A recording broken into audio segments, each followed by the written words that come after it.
Pinapahinga niya muna si tita at anak nito sa kwarto dahil takot pa rin ang bata. Papauwi na rin si dad. Aalis na sana ako nang pigilan ako ni mama. Malungkot at puno ng pagsisisi ang kanyang mga mata. Diego anak, I'm so sorry son. Kahit gaano pa kalaki ang galit ko kay mama, nangingibabaw pa rin ang pagmamahal ko sa kanya. Ma, malungkot siyang umiti. You and Audrey had a son. Para akong nabingi sa aking narinig. Is she serious? O baka guni-guni na naman niya to? Nag-iimbento ng salita. Danica and I plan to kidnap Audrey's son. Pero nang makita ko ang bata, kamukhang kamukha mo siya anak. May kinang sa mata ni mama nang sabihin niya sa akin iyon. Hindi ko kailangan ng matibay na pruweba na anak mo ang batang yon. Lahat ng panlabas na kaanyuan mo nung bata ka. Ganun na ganun siya. Wala kayong ipinagkaiba anak. Tulala lang ako na nakikinig kay mama habang pinoproseso ang lahat sa isipan ko. Audrey and I had a son? Kung ganun, nagbungang isang gabing may nangyari sa amin. How could I forget those things? Sa lahat ng pwedeng mawala sa alaala ko, bakit si Audrey pa? She suffered a lot nung mabuntis ko siya hanggang sa ipanganak niya ang anak namin. Oh God. Hinawakan ni mama ang kamay ko. Humihingi ng pasensya ang mga mata. Saka ka na magalit sa akin. Saka mo na ako sisihin. And please, sana hindi ito malaman ni Danica. Sana wala siyang malaman tungkol sa nakaraan ninyo ni Audrey. Lalong-lalo na sa anak niyo. Protect your wife at all costs, son. Ako nang bahala sa apo ko. Ligtas siya sa akin. Don't worry, okay? Pero kailangan ko siyang makita, ma. Nanginginig ang boses na wika ko. I know, son. I know. Huwag ka mag-alala. Kapag natapos itong lahat, ako mismo magdadala sa iyo sa anak mo. Sa ngayon, asawa mo muna ang alalahanin mo. Wala sa sarili na binabaybay ko ang daan pa uwi ng isla. Yung saya ko walang mapaglagyan. May anak ako. May anak kami ni Audrey. Yung bata na palagi kong nakakausap ay anak ko pala. Kaya pala ibang siya ko kapag kausap ko siya dahil nananalaytay sa kanyang dugo ko. I want to tell Audrey about this. May hinala ba siya na ako ang ama ng anak niya? Nakikita niya rin ba sa akin ang anak namin kapag tinititigan niya ako? Gusto kong malaman.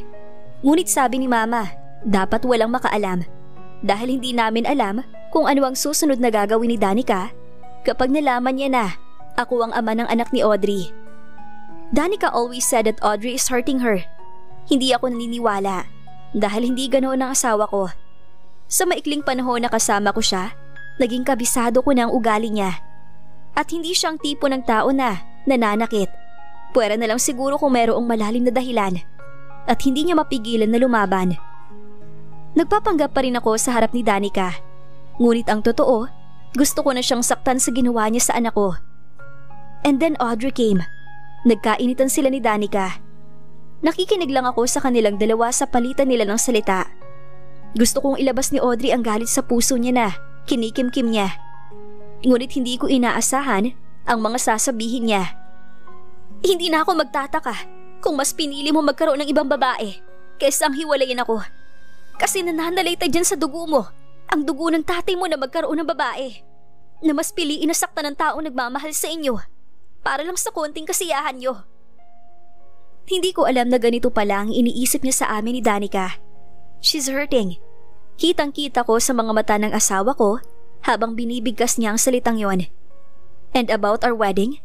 Alam niya rin na legal yon, pero wala siyang sinabi sa akin. Hinintay niya na ako ang unang magsabi nun sa kanya. Gusto ko siyang sagutin, ngunit parang nawalan ako ng lakas at hindi nakapagsalita habang nakatitig lang sa kanya. Anak mo siya, Dustin. Anak mo yung dahilan ng pagkuha ko sa pera na binibigay mo para pampagamot sa sakit niya. Hindi ko ipapaliwanag sa iyo kung bakit naging anak mo siya. Mayaman ka, diba?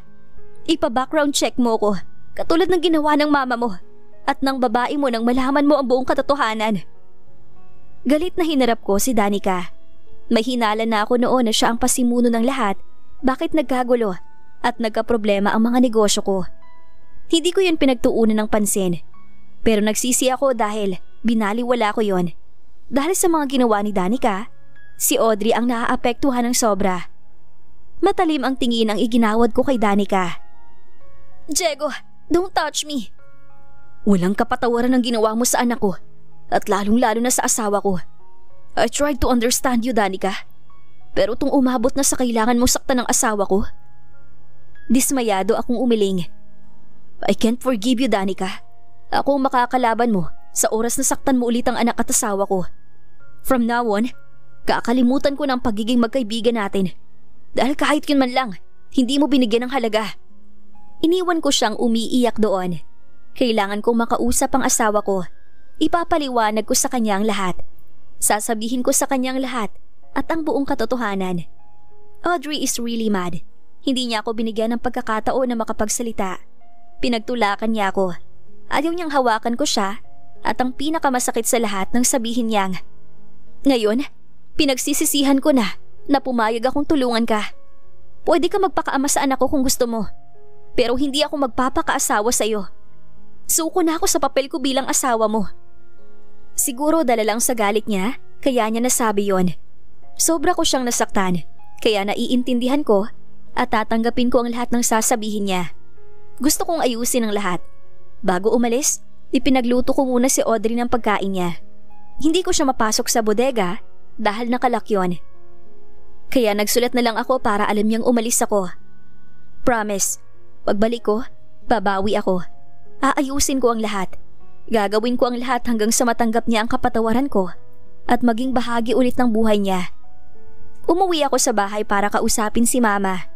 Kung ano ang kinalaman niya para tulungan si Danica na saktan ng asawa ko. At kung ano ang punot dulo ng galit niya kay Audrey. At kung bakit niya ito sinasaktan na lingid sa kaalaman ko. Napahinto ako na makita ko silang dalawa ni Dad na nag-uusap. I know she still love Daddy. Ngunit ang mga mata niya, suko na. Ramon, pwede niyo na ipagpatuloy kung ano man ang relasyon ninyo noon ni May.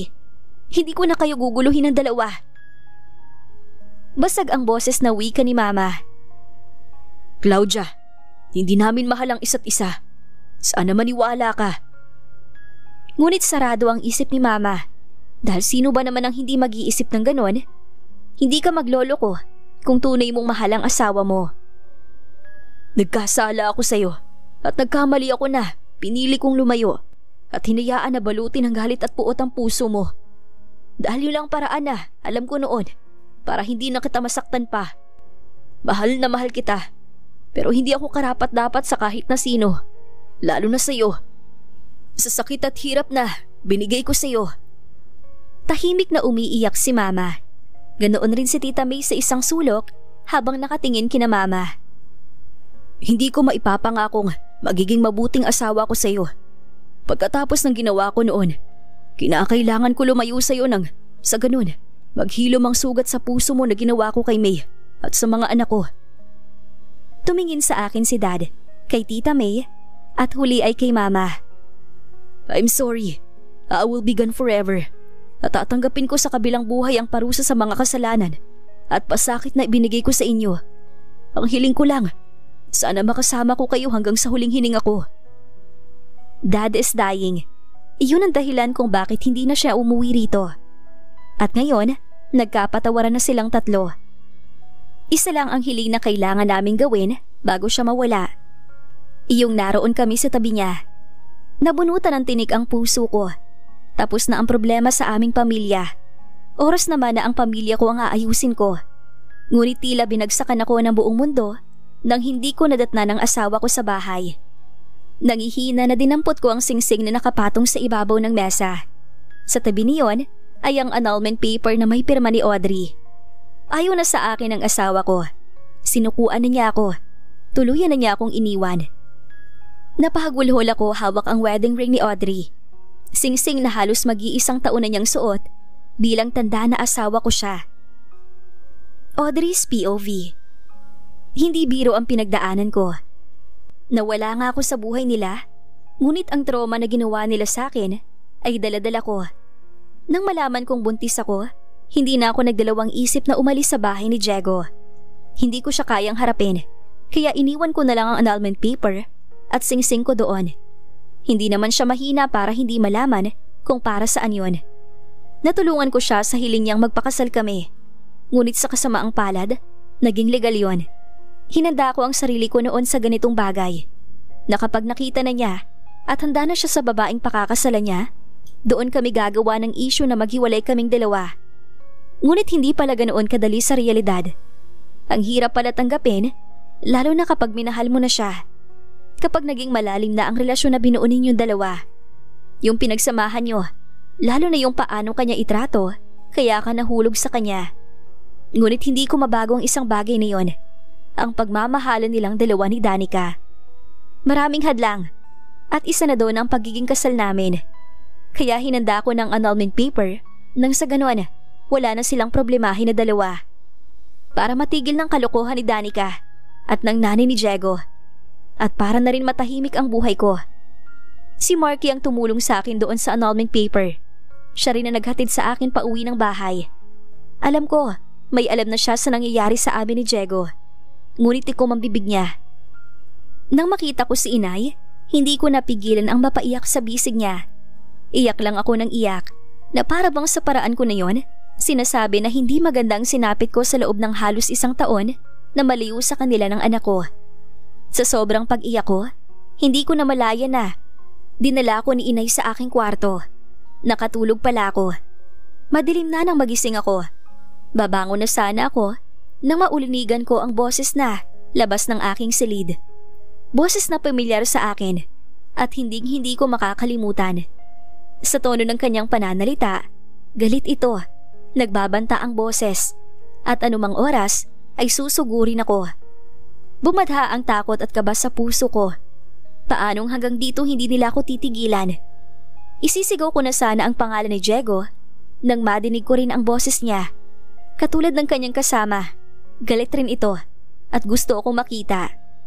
Isang malakas na lagabog sa pinto ang nagpabangon sa akin sa takot. Kasunod niyon ang boses ni inay na paulit-ulit na tinatawag ang pangalan ko. Panaginip, masamang panaginip. Pati sa panaginip, hindi nila ako tinatantanan. Ano pa bang gusto nila? Anak, si inay mo to. Ako to, Audrey. Dinig kong sabi ni inay. Nakikita ko siya. Ang nag-aalala niyang mukha na halata ang takot at pagtataka. Ngunit bakit hindi ko siya maabot? Bakit tila ba napakalayo niya? Habol ko ang aking paghinga pagkamulat ko. Pawisan ang buo kong katawan. Nanginginig ang aking mga kamay at puno ng takot sa puso. Napaatras ako sa dulo ng aking kama nang bumukas ang pinto. Si inay, humahangos ito. Sa kanyang likuran, naroon ang anak ko. Lumapit silang dalawa ni inay sa akin. Inabot niya sa akin ang baso na hawak niya, pero imbis na kunin, tinabig ko iyon. Nagulat ang anak ko. Nasaktan sa ginawa ko, ngunit pinipigilan niyang maluha sa harap ko. Sino siya, Nay? Ilayo niyo siya sa akin. Sasaktan ako ng batang yan. Takot na wika ko at nagtago sa likod ni inay. Anak mo siya, Audrey. Si Dustin. Hindi ko siya anak. Buliyaw ko. Hindi ko anak ang batang yan. Hindi ko matatanggap na kamukha ng batang yan ang taong nanakit sa akin. Umiiyak na sigaw ko doon sa bata. Lumayo ka! Ayaw kitang makita! Malalaking butil ng luha ang kumawala sa mata ng bata. Mama! Garalgal ang boses na wika niya. Tinakpan ko ang aking tenga. Nagtago ako sa ilalim ng kumot dahil pati boses nito ay kapareho ng boses ni Diego. Ayaw kong marinig dahil naaalala ko ang lahat. Ayaw ko siyang makita dahil pinapaalala lang sa akin ng batang yan kung paano ako saktan at paikuti ng lalaki na yun sa mga palad niya. Dahan-dahan kong ibinaba ang aking kumot nang marinig ang iyak niya. Basang-basa ng luha ang kanyang pisngi. Masakit sa damdamin ang kanyang mga hikbi. Nang matitigan ko ng maayos ang kanyang muka, nagmadali akong bumaba sa kama at mahigpit siyang niyakap. Anak ko, I'm sorry. Miss na miss ka na ni Mama. Hindi ka naiiwan ni Mama. Lalong lumakas ang iyak ni Dustin. Gumanti rin siya ng yakap sa akin nang napakahigpit. Ano ang nangyayari sa akin? Bakit bigla ay parang pakiramdam ko andun pa rin ako sa isla? Pakiramdam ko Naririnig ko ang mga boses nila. Nakikita ang mga mukha nila at parang narito lang sila sa paligid ko, nakatingin sa akin. Nakatulog sa aking bisig si Dustin. Tinulungan ako ni inay na ihiga siya sa kama. Pagkatapos kumuha siya ng hapunan ko. Hindi na niya ako pinapunta ng kusina para doon kumain. Kaunti lang ang kinain ko dahil wala akong gana. Pinilit ko na lang ang sarili ko dahil may baby sa sinapupunan ko. Nang matapos kumain, natulog rin ako ulit sa tabi ng anak ko. Tumabi rin si inay sa amin dahil nababahala siya at baka managinip na naman ako. Nagpahinga lamang ako buong maghapon at kinabukasan ay tanghali na nang magising ako. Wala si Dustin. Nasa school na. Hindi pa rin ako lumalabas ng kwarto at hinatiran lang ako ng makakain ni inay. Alam ko gusto niya magtanong sa akin kung ano ang nangyari sa akin, kung bakit ako biglang nagkaganito. Ngunit ikom ang kanyang bibig at hinayaan ako kung kailan ko gusto magsabi sa kanya. Hindi pa ako handa sa ngayon na sabihin sa kanyang lahat. Simula noong umalis ako dito at namasukan sa syudad, hanggang sa makabalik rito sa aming tahanan, sariwa pa sa aking isipan ang lahat na baka hindi ko kayang pigilan ang nararamdaman ko sa oras na ibuka ko ang aking bibig. Pero wala naman akong balak na hindi ito sabihin sa kanya. Lalo na ngayon, nabuntis ako. Kapag nalaman niyang buntis ako, doon na siya magsimula na usisain ako. Hinahanda ko lang ang sarili ko sa ngayon. Madalas kong napapanaginipan ang hindi magandang nangyari sa akin. Minsan pakiramdam ko, narito sila sa harap ko at gusto akong saktan. Nagpapasalamat ako dahil narito si inay na walang sawa na iniintindi ako. Binabantayan at inaalagaan habang wala ako sa sarili ko. Masakit lang kasi kapag inaatake ako, hindi ko nakikilala ang anak ko. Ang tingin ko sa kanya ay si Diego. Na galit sa akin at gusto rin akong saktan katulad ng ginawa ng nanay at babae niya sa akin. Paano makakabawi si Diego sa kanyang mag-ina? At paano niya ito ililigtas kay Danica? Abangan sa susunod na kabanata. Please like, share, subscribe for more updates. Maraming salamat po.